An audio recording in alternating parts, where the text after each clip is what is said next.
Қайырлы кеш, қайырлы күн құрметті подкаст тыңдаушылар. Бұл NUFYP and осы NUFYP подкастының жаңа эпизоды осы Назарбаев университетінің жаңадан тағайындалған президенті доктор профессор Ахмад Waqar кісімен болады. Және де бүгін біздің студиямызда Назарбаев университетінің түлегі EdTech стартапының қалаушысы Лаура Vaigorova ханым және де мен Alpamys Asabayev осы Назарбаев университетінің түлектерінің ассоциациясының төрағасымын. Қайырлы кеш. Hi everybody, I'm very happy to be here, very excited to be honest, because this is a chance to meet our new president, to share our experiences, to hear from you.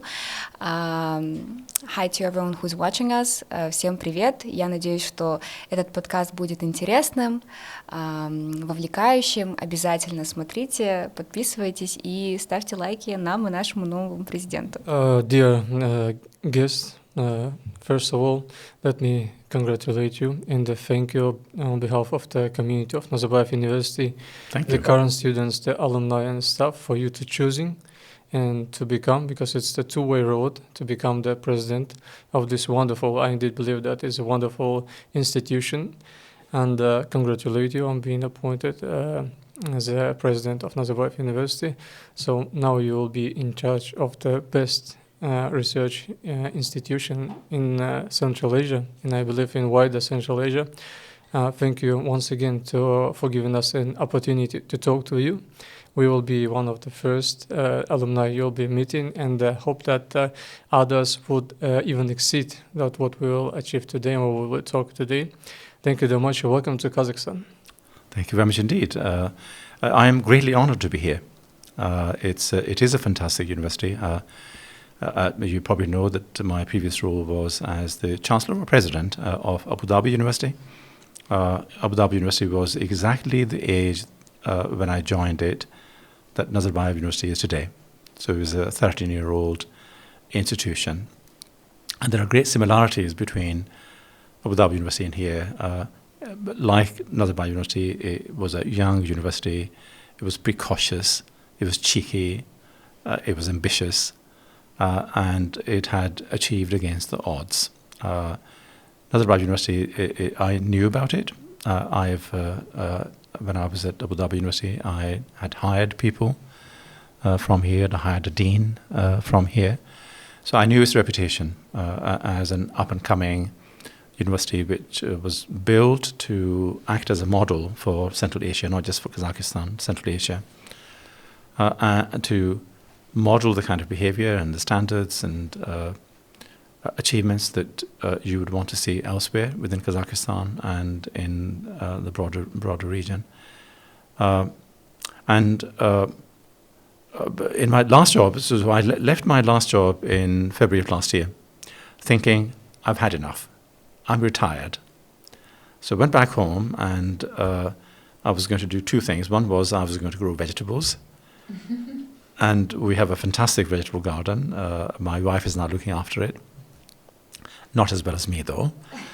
And the second was that I wanted to pick up on my research again. It's running a university doesn't leave you a lot of time for academic interests. So I was very lucky that a couple of institutions were keen to have me as a honorary visiting professor.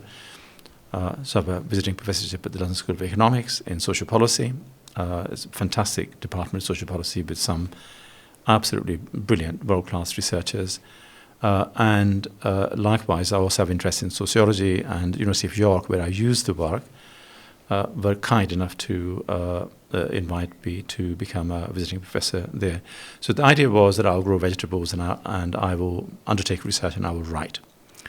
But at the same time, when I had left Abu Dhabi University, I had said to my wife that there are three institutions that I'm retired, I'm very happy, but there are three institutions that if a job comes up, the president's job comes up, and if I'm approached, I will be tempted.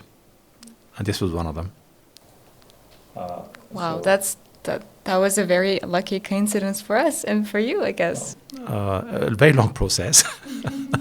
It took about 10 months, but the university had to make sure that it was hiring the right individual. and it also gave me the time to do my own homework on the university and make sure that it was the place that I wanted to come. And I have to say that I'm absolutely no regrets.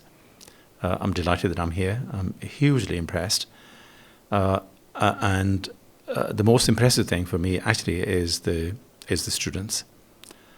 Yes, the university has got fantastic infrastructure. Yes, it does really world-class research. Yes, the teaching is as good as any. And I greatly admire the 5 remits, the 5 strategic mandates, as we call them across the university. But the core of the university and the core of its reputation is you. It's the students, it's the alumni, and which makes the university very, very, very special. So delighted to be here, and look forward to our conversation and look forward to helping the university achieve great things. Yeah. Can I ask a very tiny question about NU? You said that you would be tempted to assume a new job if one of those 3 universities offered you a job. Why NU? What was so special about NU that you decided to give up your amazing life with your wife and your garden and come to cold Kazakhstan, to Astana, and be a president here? Well, I think different people are motivated by different things, and for me, one of the great motivations in life has been to make a contribution. I've got a limited set of skills, but one thing that I'm good at is running higher education institutions. I know about strategy. I know about hiring good people. I know about what motivates good people, and sometimes people think it's just money. It's not actually. The biggest motivation that I've come across, that certainly the kind of people that I've worked in, is they want to make a difference. They want to make a contribution. They want to go into an institution and leave it a little bit better than when they found it, when they joined the institution. Nazarbayev University was set up to be different, to be special.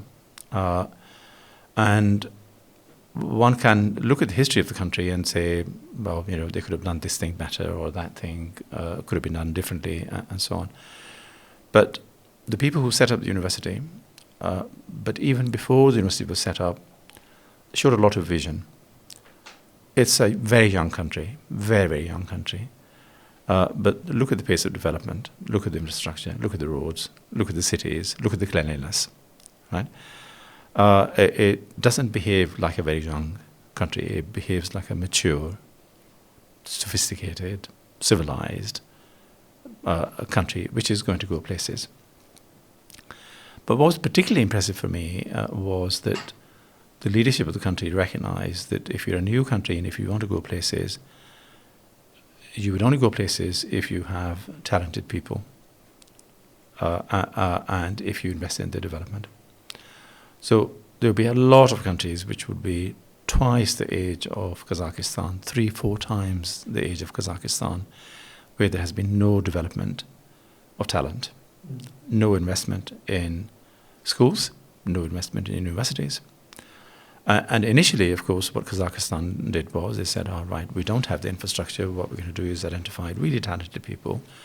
We're going to support them to go abroad to the best universities, and they will come back and they will invest in the growth and the development of the country, and we will prosper. And it was absolutely the right thing to do. But it didn't take them long to discover that by doing this, what you're doing is you're investing in the development of educational infrastructure in other countries at the expense of doing it for yourself. And if you are going to be a developed country, and if you want to be on the world map, and if you want to lift your society up, then you need local capacity. Hence the decision to invest in Nazarbayev University. So I loved the ethos. I loved the focus on the development of talent. I loved the focus on indigenizing higher education here, rather than sending people to Oxford and Cambridge and Berkeley and Humboldt and anywhere else.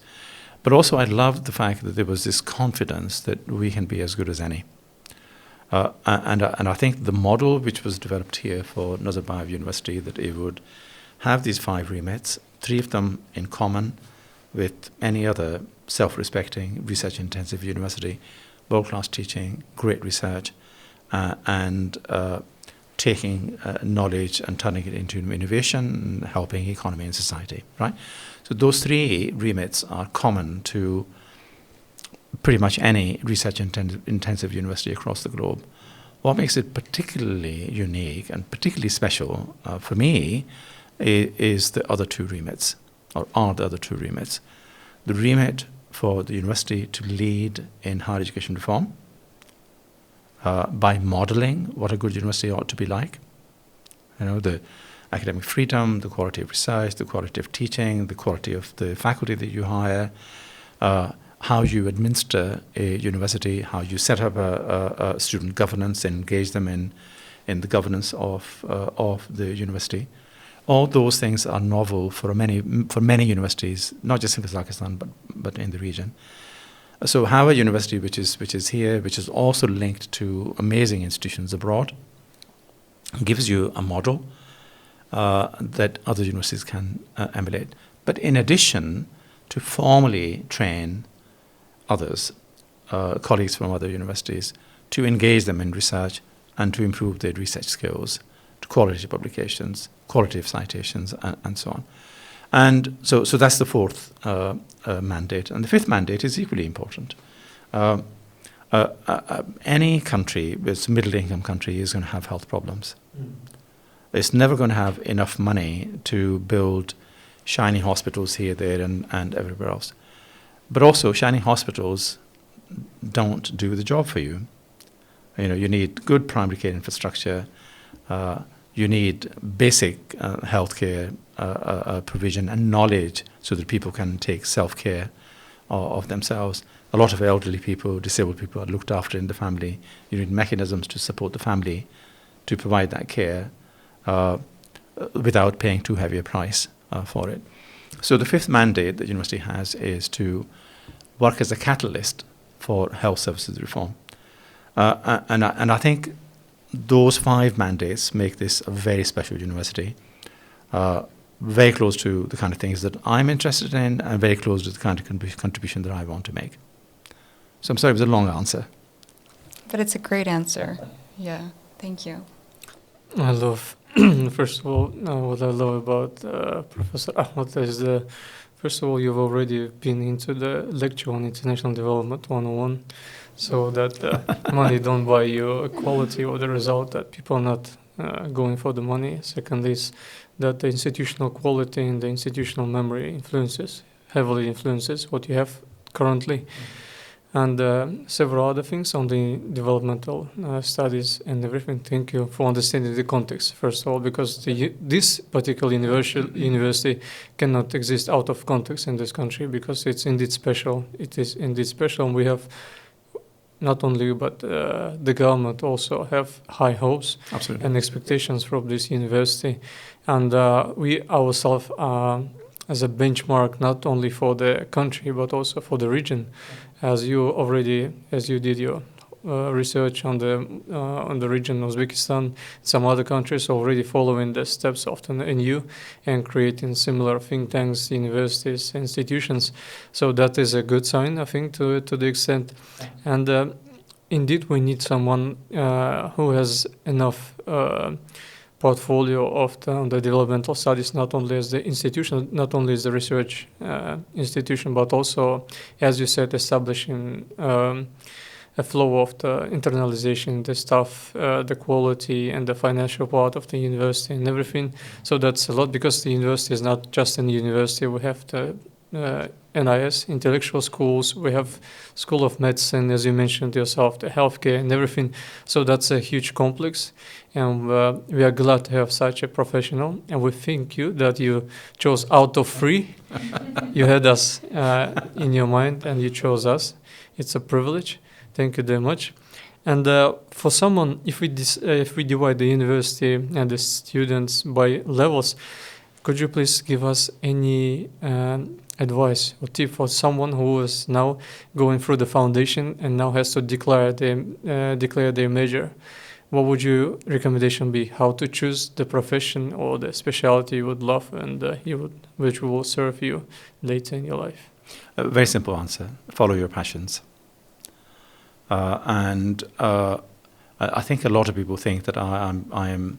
So let me tell you a story. The president of the student government at Abu Dhabi University, brilliant young woman, absolutely brilliant young woman, did wonders in her role in making student governance and shared governance of the university a reality. And so I'm a great admirer of her, and she stays in touch with me, which I appreciate greatly. She graduated, and she sent me a message saying, can I have a conversation? So we came to my office, and she said that I need career advice. I said, fine, so what do you want to do? And she said, well, my major was in this. I said, I'm sorry, that's not my question. What do you want to do? It took us quite some iteration before she said, well, I want to do this. And the reason why she constantly kept going back to this is my major is because there's a strong perception amongst a lot of employers and a lot of young people that your major somehow determines the rest of your life. It doesn't. Right? What's absolutely critical is that you get the key skills for employability out of your major, and pretty much any major can give you those. Right? So you need critical thinking. You need to be able to work in a team. You need to be resilient. You need to be able to take a knock and get up again, and not completely collapse. You need to be a problem solver. You need good literacy. You need to be good in numbers, and I think for me, you need to be able to work in a team. Absolutely critical, right? Nobody's an island. Whether you're running a business or you're working for a UN agency or you're doing something else, you're never going to be able to achieve anything on your own. You can't do fantastic research on your own. You can't run a great business on your own. And if you want to run a major company, believe me, I cannot run the university on my own. Okay? So in choosing a major, my advice would be, yes, do listen to your parents. I don't want a rebellion on my hands and to be blamed for this. But do not do something that your heart is not in. And do not think for a minute that your major will define the rest of your life. And when you're out looking for a job, don't say, my degree is in economics, my degree is in public policy, my degree is in the arts. Sell the skills that you have. You can work in a team. You're fantastic with numbers. You're great at writing. You can analyze situations. You can write reports. You can lead. You're a problem solver. So sell those skills rather than your major. And so finally, so I don't want to trivialize the importance of a major. If you want to be working in artificial intelligence, then it would help if you had some background in computer science. Okay? But linguists go and work in artificial intelligence as well, because you need good linguists to train AI models to come up with processes that you need to map in forming robots or chatbots or whatever it is. Yeah, so be courageous. Choose something that your heart is in and you have some passion for, and achieve great things in your major, but also pick up all these other things. And many of those things you pick not in the classroom. You pick them through clubs and societies, through volunteering, through working in industry, through participating in student governance and so on. So when you leave the university, leave as a complete package. Don't leave as somebody who's got a fantastic CGPA, but can't communicate with somebody, can't work in a team, and so on, because you're not going to get anywhere. Follow-up question. How did young Ahmad Waqar who was not a PhD, not a professor, not a president of the university, how did he choose his future major, and how did he choose his career path? I don't recommend you that you follow what I did, because I left school at 16 with hardly any qualifications. I don't come from a privileged background. I was born in a village in Pakistan, moved to Glasgow at a young age, and at that time there was a lot of racism in the country, and the assumption was that if you look like me, then you're not terribly clever, and I and every other child who looked like me was put in the worst schools in the city. And these were non-certificate schools, so you would not leave with a certificate. The idea was that at 16 you go and you work in a factory or in a warehouse and so on. So that's what I did. My first job was working in a restaurant, and I sold insurance, I worked in warehouses, I did all kinds of... I tried to be a taxi driver, but my car wasn't good enough. So I couldn't do that job. I was in my late 20s when I discovered higher education. I had a passion for reading. I was reasonably smart, not desperately smart, but reasonably smart. Don't be so shy. So I read a lot, and came across the Open University in the UK. Absolutely brilliant institution which gives people a second chance, and it's helped so many people achieve great things. And it's also a very mature institution. It doesn't say that you need the following qualifications. What it says is that if you think you can pursue higher education, come and join us. We're not going to lower standards for you. If you can keep up, fantastic. If you can't keep up, goodbye. Right. So I did my first degree there. I was then offered a PhD scholarship at University of Bradford. Did that, completed a PhD in 3 years, and my sponsor was the local health authority. They liked me. The head of the health authority was a co-supervisor, and he wanted me to stay. This was in Bradford. He wanted me to stay in Bradford to continue the kind of research that I was doing. So that was the beginning of my career, and so the health authority very kindly sponsored my assistant professorship at the University of Bradford, and that led to a career. So whilst it took me a long time to gain my first degree, it didn't take me very long to go from completing the doctorate. So after 4 years, I was an associate professor. After 9 years, I was a full professor at a top 100 university, University of Leeds. So that career progression was very, very quick. But there were a lot of people who supported me and helped me on the way, and I'm always very happy to acknowledge their support. As I said, nobody's an island. You support other people in their growth, other people support you in the growth, and it's always important that you remember them. That story actually resonates highly with the new students, because we have the reputation of the university, which is very exclusive to the... Yes. Because when you said that you come from an underprivileged background, that resonated with me as well, because I come from poverty, if I may.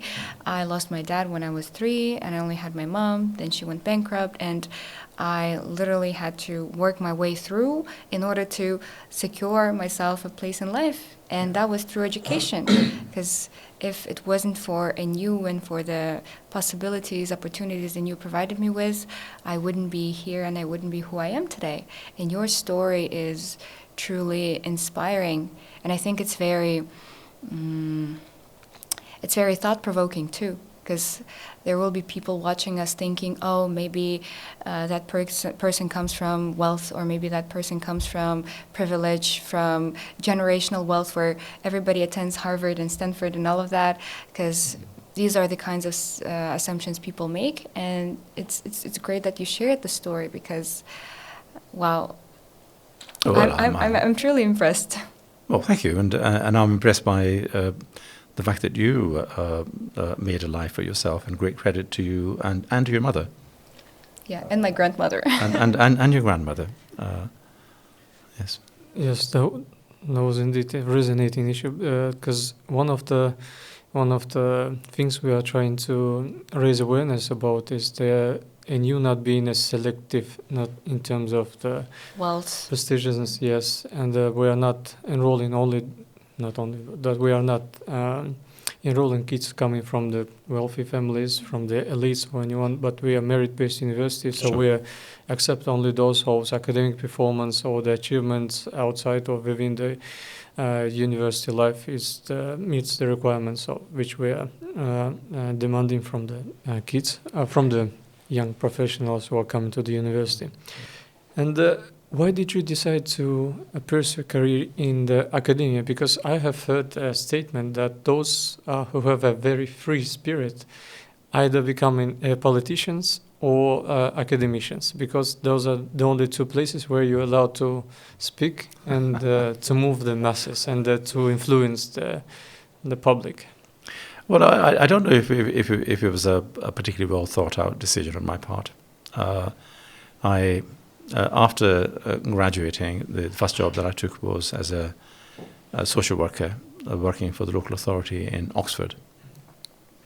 And when I joined there, I was not a qualified social worker. So in Britain, it's a formal qualification that you have to go through. And I discovered there that the local authority had no interest in sponsoring me to gain a qualification. So that was a dead-end career, and I knew that I wouldn't go anywhere. And so I talked to my line manager, and she was very honest, and she said, if I were you, I would look for something else. And I stumbled across this studentship. Actually, I was shortlisted for 3. There was a studentship at Liverpool, another one at University of Cardiff or Aberystwyth in Wales, and this was the 3rd one, and this one came up first. So I went there, and I was offered the post. I liked the topic. This was the focus on ethnicity and health. Bradford has got a large proportion of minority ethnic communities. So my interest in ethnicity and health developed there. I already had an interest through studying sociology and social policy in issues to do with poverty, with social policy, with the kind of interventions which alleviate poverty and make it easy for people to live a decent and respectful life. I also knew the problems of poverty, its impact on your life chances, impact on your health, its impact on your ability to gain good quality education, its impact on your longevity. Poor people die younger than people who come from privileged backgrounds and so on. So the area interested me greatly, and as I did more work for my doctorate, I became more and more interested in it, and it seemed an obvious choice that I would stay in academia. I loved research. I developed an interest in writing. I discovered that I was pretty good at it. One of the things that I say to other colleagues to annoy them was that the first paper that I published was in a journal called The Lancet. And a lot of people finish their careers by publishing something in The Lancet, and I published there because I didn't know that I should be scared. Nobody had told me. It's quite a one. Yeah, I was going to say, it's very prestigious. So nobody told me, no, you're only a research assistant. I was a research assistant. I was still 6 months away from submitting my PhD. And so one of the lessons from that was that judge the quality of idea rather than where the idea is coming from. So in good organizations, and you are in important organizations, you setting up your own business, I think in a lot of institutions, it's the ideas of the people at the top which prevail, and people at the top don't have a monopoly over good ideas. And good organizations enable everybody to lead. The buck stops with somebody, obviously, but they enable everybody to lead. Everybody has some resource in the institution. Everybody's making a decision on a daily basis. they're making decisions at different kinds of levels. And so you enable people's good ideas to percolate upwards, and you acknowledge them and you give them credit for it, and the institution prospers. Sorry, back to So it wasn't a particularly well thought out a decision, but as I said, that people have helped me along the way. But nobody helps you if you are not worthy of it. Mm-hmm. What's important is when you're helping people, you only help those people who are worthy of that help. So I was helped in the sense that I could have got a job elsewhere, but the health authority wanted me, and they said, if we were to fund your assistant professor for 4 years, would you please stay? And I was delighted.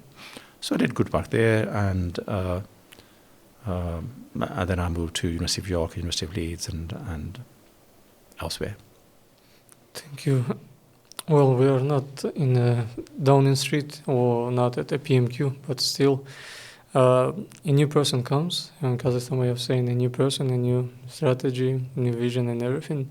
So maybe please ask you if you have some kind of plans and vision for the university. What are the strategy for Professor Ahmad on the development of the NU, and specifically as we recently opened the office in Almaty. Could you please expand on that as well? Okay. And what do you expect? What do you demand? Or what do you plan to see in the upcoming year or 100 days or whatever you choose? Well, my strategy for the university is not a new strategy. I am very happy with the strategic vision of the university. So I'm not coming here to say we shouldn't have those 5 mandates. We should have something very, very different. I think those are absolutely fine mandates. I want the university to be relevant. I want it to be excellent in everything that it does.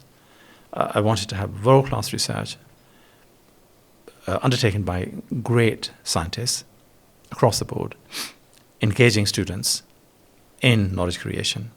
Because I think the skills that you gain as a researcher are skills for life. So one of the reasons that I'm pretty good at my job is because I'm a researcher. I believe. I'm not saying that those who are not researchers can't be good at running universities. They can, of course they can.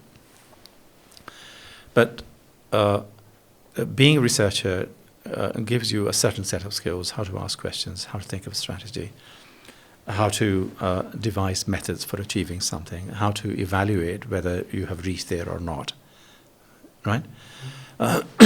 So my vision about the university is that the university wants to achieve certain things by 2030. On some of those things it's making good progress, on other things it's making less good progress. I've got a set of resources. I've got people, I've got money. I have the strategic vision. My job is to align those resources with the strategic vision to ensure that every tenge is spent on those things that matter. Okay? And that everything that we do because it takes forward the strategy. So there's a apocryphal story about somebody who goes to the Houston space station and meets somebody and says, well, so tell me, what do you do? And the person said, I put people on the moon. Okay, so the actual job of that individual was that he was a cleaner. Yeah, it's a janitor. But the fact is that his job is not cleaning. His job is to put people, because Houston Space Station wasn't set up so that people can come and clean it.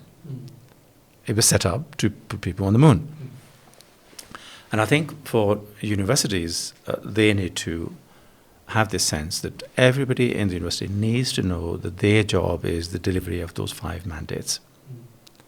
Right? It's not to provide this catering. It's not to keep the plane. It is to do all those things. But how do these things contribute to the delivery of this strategy? Whilst the university has done a lot of things really, really well, I think there are a lot of things which need to improve. And that's true of any organization. But also, you've got a new pair of eyes, somebody who's come in with a different set of skills, different experiences, different ways to do things. You come in and you see things that people who've been in the organization for 10 years, 15 years don't see anymore. Right? The way in which we structure is it optimal? but we are centralized over here and decentralized over here, and is that the best way of delivering? That we have a strategy. If you're here and you need to go to 2030 and you've got lots of things to develop, how do you divide up? How do you know that you're going to get there? What are the KPIs? What are the key initiatives that you're going to take? You can measure your progress. Any idiot can measure progress. But if the progress is not against strategy, then some of the things you achieve accidentally this year, but you won't achieve next year.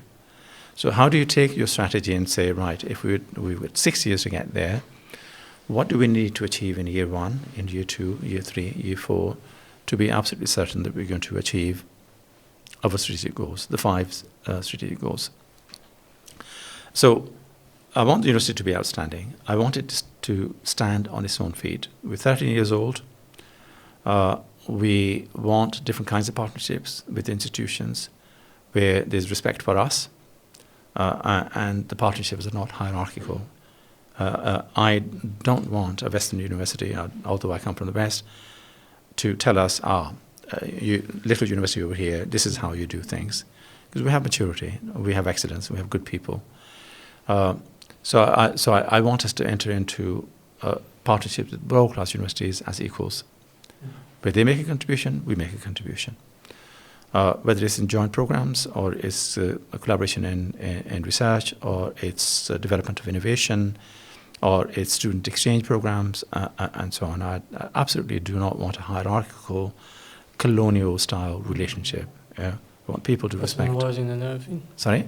Personalizing and everything. So, yeah, as you said, equal. Equal, yeah. So same strategy in terms of strategic vision of where we want to be, but much greater clarity about how we're going to get there. Aligning resources, and the resource also means the students and alumni, to get there with clear objectives on an annual basis, clear KPIs for us to get there. So what would be some of the indicators of the achievement? For me, we need to make a distinctive and sustained contribution to the development of the country. Not just on those 2 remits, but we want people like you doing great things out there, right? For the betterment of society. That doesn't mean that success can only be measured in people making lots of money. It's about making that contribution, whether it's in public services, in the private sector, whether it's working for UNO or local government, and so on. Make a contribution which improves the lives of people around you. So relevance is of vital importance. The impact on economy and society is vital, but relevance of everything that we do. Our programs need to reflect the main problems that the world is facing. I'm not against us having a specific program in a single discipline. We have a lot of single discipline programs, but I think increasingly the world's problems are complex. People refer to them as wicked problems, and wicked problems are not easily solved by a single discipline. So we need to give our students and our alumni the skills to bring to bear knowledge from a range of disciplines in order to address major problems. And you know about these major problems, whether it's land erosion, or it's flooding and the use of water resources, or it's poverty and regional disparities in income and employment and life chances and so on, or it's health. I walk around here and I was really surprised that I find a lot of relatively young people in their 20s and 30s with bendy legs. Rickets, vitamin D deficiency. It is so easily, it costs pennies to fix the problem. Pennies to fix the problem. Vitamin D deficiency, you need to give kids vitamin D supplements. Why can't a country with the kind of income, resources and the knowledge here sort such a simple problem? So we want to be relevant, we want to have an impact on economy and society. We want to also make a contribution to the development of disciplines. I want people to say that, they're making a really strong contribution in economics, really strong contribution in anthropology. And you can do all of that by still being relevant. That you use your case studies which are locally relevant so that your students can relate to, not what's happening in downtown New York, not what's happening in Dubai, but what's happening at your doorstep. So the vision is absolutely right. The strategy I have no problems with, but my job is to marshal resources to ensure that we can deliver the strategy and make a lasting and sustained contribution to the development of the country and the region. Yeah, you just pointed out a few great things, and in startup community there is a saying that involves an F word, but I'm gonna say it. Ideas are shit, execution is everything. And what you mentioned is truly important, because strategies and plans and ideas are great, but without breaking those ideas into small steps, into a real action plan, there is no way of achieving anything. Absolutely. Yeah, and the second thing that I wanted to comment on was the vision, the mission. I think it's really important to instill that vision in current students, in the staff, in the alumni, because sometimes we get lost in the routine, in things that we do, and we forget that actually we are very privileged, maybe overprivileged, and we have this amazing institution, we have the infrastructure, we have the network, we have the knowledge, the teaching staff, like we have everything, and we are that 1% that has it, and we need to use it to our own and our country's leverage. I think if every staff member, if every student truly acknowledges that, then a lot of things can change. Because from my experience, some of the, new community members, they don't realize that they are so privileged, that everything they have is, it's incommensurate with the things that other people have, firstly. And secondly, that having all that, having accumulated all of that knowledge and experience, they can make real impact. They can. But the point you said about,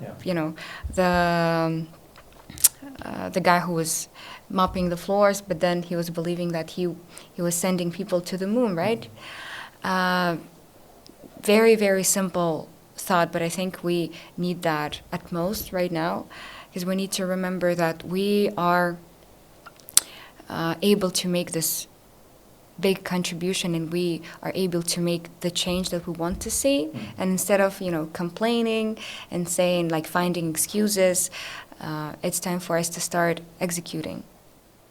And I look forward to working with the student community. I've got a meeting with the president of student government, and actually I've asked her to bring a team of ministers with her. At Abu Dhabi University, I used to meet very regularly. And integrity is really important for me, and I think for any leader, if you say one thing and do another thing, nobody respects you, and quite rightly. So at Abu Dhabi University, we were very keen. I was very keen that students participate in the governance of the university, and that they have talents. And so we did experiments that most of the universities would think are absolutely crazy. One of the things we did was that the student facilities were not as good as we wanted them to be, particularly sports facilities. So we agreed that we will spend money on redeveloping the gyms, a gym for women, a gym for men, and investing in creating a FIFA-certified football club, a football pitch, a running track, and outdoor facilities for tennis and other things. Then I came up with this crazy idea that let's get a group of students to project manage this. Okay, so multi-million dirham project. You've got these shiny, bright, ambitious 20-year-olds who are in charge of delivering. And my answer to the chair of my board and others was that if the students come back with a stupid idea, we will say no. They can't actually damage anything. If they come up with a fantastic idea, you give them a pat on the back and you say, well, isn't that great? Right? So this group of students delivered the project to time, to specification, and to budget. Right? They had an accountant working with them. They had a designer working with them. They had a mentor from student affairs and a mentor from estates and facilities. But they were in charge in decision making. They were the ones who did negotiations with contractors. They were the ones who decided that, we wanted to have a meeting and not this meeting, and so on. And they gained an awful lot from this exercise, and the university gained an awful lot. Now, my board all of a sudden had believed that students had a contribution to make. So we would not hire anybody senior without students being on the panel. When I hired my provost there, one of the very strong contenders was thrown out of the competition because they had an interview with a group of students, and the feedback from students was that we felt that he did not respect us. Well, I don't want somebody in my organization who doesn't respect students. You're at the core of the university. Doesn't mean that you can dictate to me everything that I do in the same way that other people can't. Ultimately, the decisions rest with me, but I will listen to you in the same way that I will listen to other people, and it will be for the betterment of the university.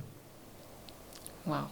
I hope our students will get a similar opportunity to manage such big of an event. I will definitely involve them. Sorry, there was another thing that I was going to say, that was that I would love to see our students engage in volunteering. They can make a huge contribution inside. So we can have, for example, a peer mentoring program where senior students mentor junior students. They can involve themselves in course representation and program representation. So there's formal feedback coming back to faculty and to the dean about what's happening well with, what's good with the program, there are some problems. But in particular, I would love to see students adopt one or two local schools which are not doing particularly well, and give some volunteer hours in those schools to lift the standards, perhaps one-to-one tutoring of struggling pupils there. And believe you me, they will gain such a lot out of this experience. From time management to communication skills to leadership to all kinds of things. So great satisfaction, huge contribution, and great improvement to their skills, which will help them for the rest of their lives. As you are the first president we have on this podcast, you already have shared some insights on the gyms and the football pitches and everything, but maybe please, and our alumni and the current students already interested in some new insights about what will be happening with the university. First of all is the rumors about the school merger. Will we expect some schools to be merged? For instance, the SSH it's now called, and some other schools. Could you please comment on this? You shouldn't concentrate on rumors. People come up with rumors. Any decision that the university makes needs to be approved by the Board of Governors. There definitely are some inefficiencies in the organization, and so we need to make sure that the money is being spent on those things which make a difference. Mm-hmm. So I am thinking about what to do in different areas, but there are no decisions on anything. There are no decisions on mergers or whatever the opposite of mergers is. And when there is a decision, it will be shared, and it will be shared through proper channels in an appropriate and professional manner. The second most asked question to us is about the budget. So there is a lot of rumors, and people, like the alumni and the students, are afraid that the university will get less and less money and the cash flow from the state budget will decrease over time, and the university might downsize and everything. Could you please help us with those rumors as well. I can. I mean, I think the university is funded very generously by the government, but perhaps not at the level that it has enjoyed in the past. At the same time, it's a maturing institution, and maturing institutions ought to diversify their income sources. So, for me, it's proper that we look at diversification, and this might come from international students, fee-paying students. It might come from industrial partnerships. It might come from a greater contribution from government agencies, UN, Erasmus, and other agencies which fund research at the university and so on. So there might be wealthy benefactors who might want to support the development of either research or student experience in a particular area, or they might want us to have provision in an area in which we don't have at the moment. So this is not unusual. If you were in the States, if you were in the UK, every university is looking to diversify their income. And actually, if you're in a business and you have a single customer, you're doomed for failure. Right? So it's in the university's interest to make sure that you have a range of funders rather than a single funder. So I don't have any significant concerns. The university faces challenges in the same way that any other organization faces challenges, and it's up to me and my colleagues and the university community to find solutions, and we will. Yeah, I was gonna add that. Yeah, there are a lot of speculations about the budget, but if you look at the number of grants allocated annually, actually the number increases because we work, closely with new admissions. And this year, for example, there were 250 more grants allocated to Kazakhstani students specifically. And what you said was perfectly correct. I mean, in my vision, the university need to act like a business, because NU has everything that they may want to sell. Why not? It's great infrastructure, it's great teaching quality, it's great community and network. And I will not be mentioning any names, but there are a lot of institutions across Central Asia that that lack the quality that we have, but they still, attract students. They attract students not only from the region but also from foreign countries, and I think it's perfectly fair for a university to start, earning money for its own future development. Yeah. Just to give an example, as I said, I want to reiterate that the university is very generously funded by the government. I absolutely do not want people to think that the government doesn't love us anymore. We've enjoyed funding in the past. We're enjoying funding at the moment. Very strong relationship with the government, and very strong support for what we're doing. We're doing some major projects on behalf of the government. The development of, in lay terms, a kind of Kazakh language version of ChatGPT. It's a major investment which we are leading on behalf of the government. We are leading on the development of undergraduate medical curricula on behalf of the Ministry of of Health and so on. So it remains a symbiotic and very strong relationship, and very strong relationship of support. But at the same time, it's incumbent on me to start looking for additional bits of funding. And I come from a university, Abu Dhabi University. Abu Dhabi University had no state funding, zero. Okay. It didn't. It was a private institution. So zero state funding. It had no, what's the word, endowment fund. So every year we had to go out and we get enough money to pay for everything we wanted to do, and to pay for the nice things we wanted to do. And by the time I left it, the university is in the top 300 globally. If you look at research, it's well within the top 200. If you look at teaching, it's well within the top 200.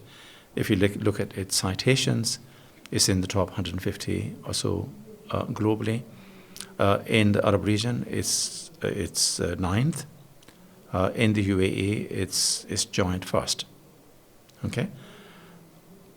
Clear strategy, good people, and matching resources with your strategy helps you achieve miracles.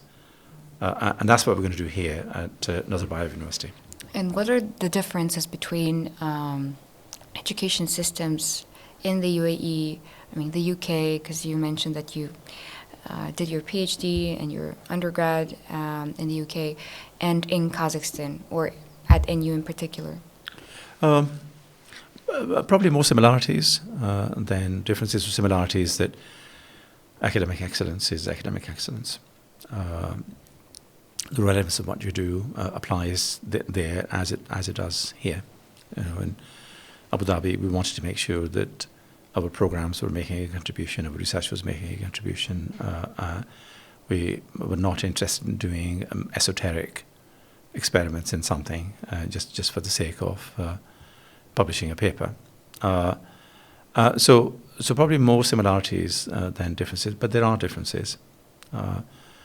One of the challenges in Abu Dhabi was that there was a very muscular, aggressive, central accrediting body, and they meant well. And I was the doctor is a friend of mine, and we stay in touch. But we had constant arguments that for me they were slowing down progress. And that they didn't have a differentiated approach. So if you get a high-performing university which is heavily accredited by the world's top bodies, for God's sake, leave them alone. They must be doing something right in order to have these accreditations, to have this reputation, to have alumni doing great things, to publish research in the top journals within their field. Back off. Don't stifle innovation. Don't stop them from doing fantastic things. Don't stop them from getting into great partnerships and so on. Focus on the institutions which are struggling. But that was not the approach. So thank God we do not have that here. University has got academic freedom and academic independence. It does its own quality control. It has a strong sense of who it is. And therefore it's not going to compromise on standards.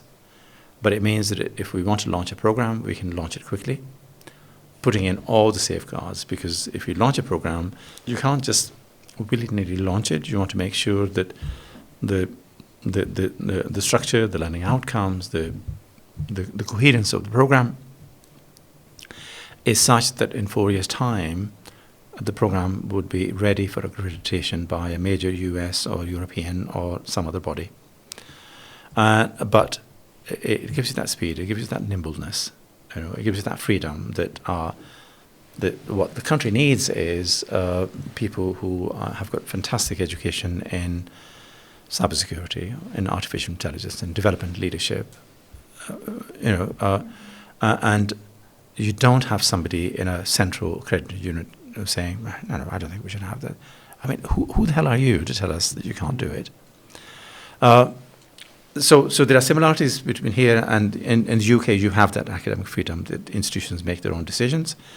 But again, they need that robustness because there are these cyclical external reviews by the Quality Assurance Agency and by others. And if your program is substandard, then there's a pretty heavy penalty that you will end up paying.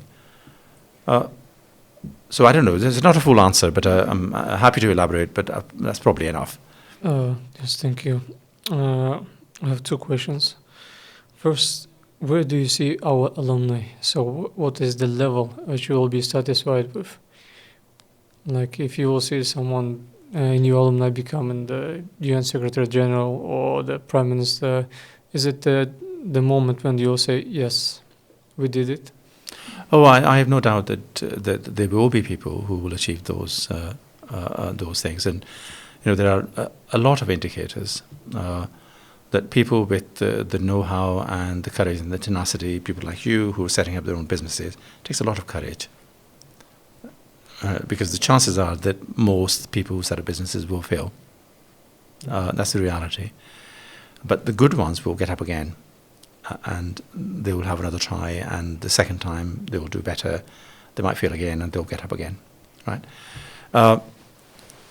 There are other indications that our graduates are capable of getting scholarships to the global elite. Right, so we've got alumni who have got full scholarships to study for PhD at Oxford. We've got alumni who've gone to Ivy League universities in the US, the best universities in Europe, and so on. That doesn't happen accidentally. They're doing it because they are capable and because there's trust and respect for Nazarbayev University, that it's a quality institution that is giving you the education and the skills and the courage to go and compete with the best for those places.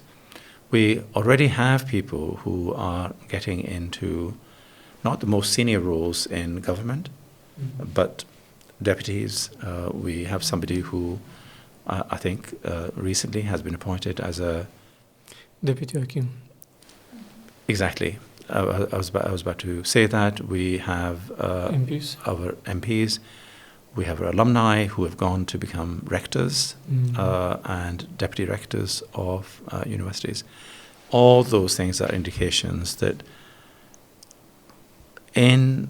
probably in the near future, you will have people who will go through the ranks and will become ministers. You will have people like Laura here who will have fantastic businesses and will be employing lots of people and making a contribution. But the biggest thing for me is that our alumni should be committed to making a difference. If we've got somebody who's making £1 million a year as an investment banker, would I be happy? Yeah, I'll be happy.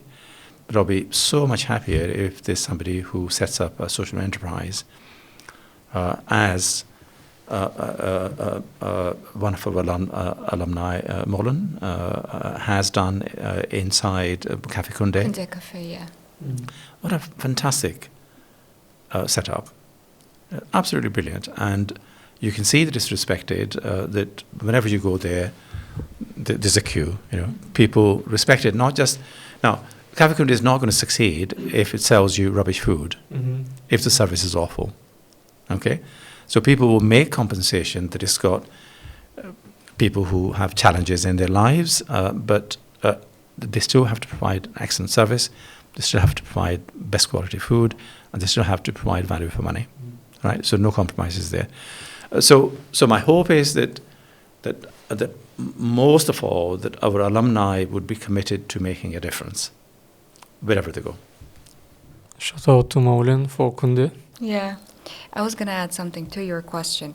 This is just my personal opinion, but I think it's, you never know, you don't know the exact portrait of someone who is an alumni, but you can add certain, qualities or, areas of impact maybe, which you just mentioned. And a new alumni is someone who makes change, who impacts, who does something not only for the sake of money, but for the sake of the country or for the sake of certain change. So I think maybe showcasing that I completely agree. would help, others to understand if they want to be a part of this community, of this university or not. And addition to Alpamys' question is whether you have a certain focus at NU, like a certain major, a certain research area that you want to be like the best at, like the champion of the world in, cancer research or entrepreneurship, because certain universities are associated with certain things. Yesterday we got accepted into StartX, Stanford affiliated acceleration program, and Stanford is known for, their strong startup community, entrepreneurship, business ecosystem. So if there's anything similar, that is being planned at NU, could you please share that with us? No, first of all, congratulations. It's a huge achievement. But there are some areas. I think the university has got strengths in a lot of areas. There's no area in which the university is undertaking research or teaching in which it is rubbish. right? It's got high quality across the board, but it's got exceptional quality in certain areas. And the challenge for us is how to identify those areas of excellence. Those areas of excellence in which there's also critical mass. Great research is not done by lone researchers. You need critical mass. You need people to be able to bounce off ideas and to learn from each other. Good science increasingly is done in teams. If you look at the top journals in the world, whether it's Nature or it's the Lancet or it's Science or whatever, it would be very rare for you to see a paper which is a single author paper. Single author paper. So we have critical mass in a number of areas. We have critical mass in the area of renewable energy, particularly portable energy, so battery the development and so on. And that's very significant for the country. The country is in the top 3 in terms of rare earth metals and so on. So you get raw materials, can't really compete with China in terms of taking it into production, but can it get into the supply chain? Can it be a developer? Again, the kind of investment that China makes in the development of batteries, Kazakhstan cannot match it, but can we make some contribution? So there's a strong team of researchers working in that area. They're publishing. We have Institute of Batteries. Institute of Batteries. So that's something that I think we can be proud of. I think the whole area of artificial intelligence is going to become hugely important. Yeah, and language models, I thought, because you mentioned ChatGPT. So the artificial intelligence, cybersecurity, robotics, automation, and so on. And if you look at the application of these developments, there's hardly a walk of life in which they don't have applications. So if you're thinking about finance, nobody sits there with a calculator anymore, or an abacus. You've got the highly skilled people in finance are doing finance and fintech. So you've got a possibility of bringing together your fantastic people in finance with your fantastic people in data science and computer science, working together to develop new provision, but also undertaking new areas of research. So I see the university making a huge contribution in this broad area of robotics, automation, cybersecurity, and artificial intelligence, but to develop it in the way that is locally relevant, and also make a contribution. So one of an important remit that we have is to take good practice and share it across the country with other higher education institutions and with other institutions. So what's the application of artificial intelligence in the classroom, at primary school, at senior school? How can you use it to personalize education of a 6-year-old, 5-year-old? If you've got 5 children, 6 children, or if you've got 20 children in a class, they will develop at different pace.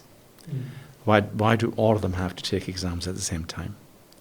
Why can't one person be accelerated in this area, and then there's Laura, who's going to be a fantastic mathematician, and she will have accelerated progress in that area.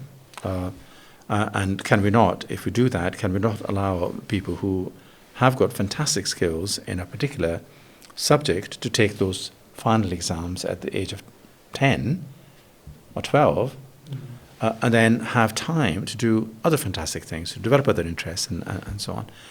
In medicine, there's huge implications. I mean, I had surgery some years ago, and it was robot-assisted surgery, and it meant that they didn't need to open me up. So I was leaking all over the place because I had 6 holes in my tummy, but it meant that the recovery is much quicker, that the damage is much less, and the accidental damage is much less. And if we have robotic surgery, why does the consultant need to be sitting in the room next door? Why can't they be in a different continent, but make sure that there is a surgeon, that if something goes wrong, they can fix it? The potential is absolutely mind-boggling. And I was interviewed for something else the other day, and the first question was that, are you frightened of artificial intelligence? No, absolutely not. It's a tool. We can use it to destructive ends, or we can use it to productive ends, and it's up to us to make that choice. And so your question, I think there are, but these are not the only areas. We're making a very strong contribution in education and the development of higher education reforms. We make a strong contribution in the area of public policy, hugely important, but we need to do more in many of those areas. So at the moment, we can't say that in these two areas we're as good as Harvard or Imperial or somewhere else, but we definitely contributing to research in some very, very significant areas, and our reputation is improving day by day. And if you were interested, I can give you examples of that. If you don't mind, Waqar Ahmad, can we have a rapid quiz? So I'll answer your question, but your answer shall be short. I'll try. If you don't mind. I'm a professor. Yes. I'm not used to short answers. Okay. So your first decision or the first order as a president of Nazarbayev University was? That I want to meet the community. Mhm. I want to get to know them. I want to get to know their concerns, but the contribution they want to make. Best author on developmental studies. Best author. Yes, on developmental studies or on development. Which one you follow? It's not a subject that I know a huge amount about, but there are a lot of people who are doing fantastic work in the area of social policy. Mm-hmm. A number of colleagues at the London School of Economics. One of the people that has inspired me, unfortunately no longer alive, Professor Sally Baldwin at University of York, did a huge amount of work on the improvement of lives of people who have caring responsibilities in the household, Mm-hmm. and how relatively modest interventions Mm-hmm. can maintain that caring relationship and give them a reasonable quality of life. So a lot of people have inspired me. Follow up, any historical figure you draw inspiration from or you're particularly interested in? Gosh, loads and loads. In recent history, I would say Mandela. The persistence and tenacity can achieve great results. Clear vision and persist. Don't give up. Just don't give up. Just because the enemy is tougher than you, or because they're going to put you in jail and do horrible things. If you believe in something, then try to pursue it. I think in kind of if you want to go back, I would say for similar reasons, I would say Hussein, the grandson of the Prophet, because he did the same thing. That he stood up to oppression and has become a great symbol of fighting for what is right, even if the price you pay is a very heavy one. Now, are you morning or the night person? I'm an early morning person. I even in my very short retirement, I was still out of my bed at 7 in the morning, which annoyed my wife no end. Your favorite book? I've lots of favorite books. One of my favorite books is a science fiction book called Flowers for Algernon. Oh, that's a great one. I You love read it too, yeah. Okay. This one will be interesting to our students. If you have an short essay to be done in 1 month, when do you start to write it? Oh, today? Today. Okay. Are you a football fan? Not really. Mm. More cricket than football. Oh, all right. So, are you a tea or coffee person? Tea. Tea. Dog or cat? Strong tea. Lots of cups with milk, but strong. Dog or cat? Cat. Cat. Your hobby? My hobbies, I read, and I do silly things in the gym, and I grow vegetables. Oh. So. Have you tried hummus? Oh yeah, I love it. Oh, glad to hear that. I love it, particularly not just. I love plain hummus, but I also like other types of hummus. All right. So hummus with peppers is just amazing. Mm-hmm. What is the first thing you do in the morning? Where do you check your news? Is it a journal or the WhatsApp chat or Telegram or whatever it is? I do because I'm in different time zones. The first thing I do is to look at my WhatsApp because that's my main communication tool with my family. Mm-hmm.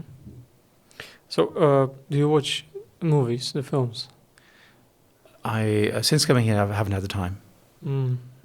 So you haven't seen or heard any Kazakh film or music? I'm afraid no. All right. How a new community or students can contact you?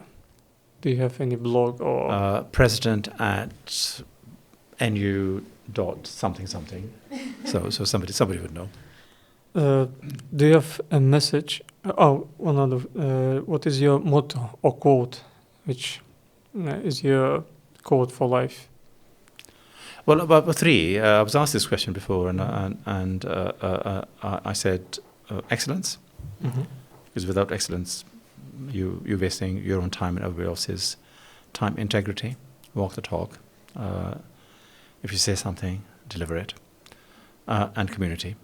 That nobody's an island, and actually even islands are interconnected. Mm-hmm. So respect others, enable others to do great things, celebrate success together. What is your message to the new community watching this podcast? Well, you have a lot to be proud of, but we have a job of work to do. We have laurels, but we will not sit on them. This university has got tremendous potential.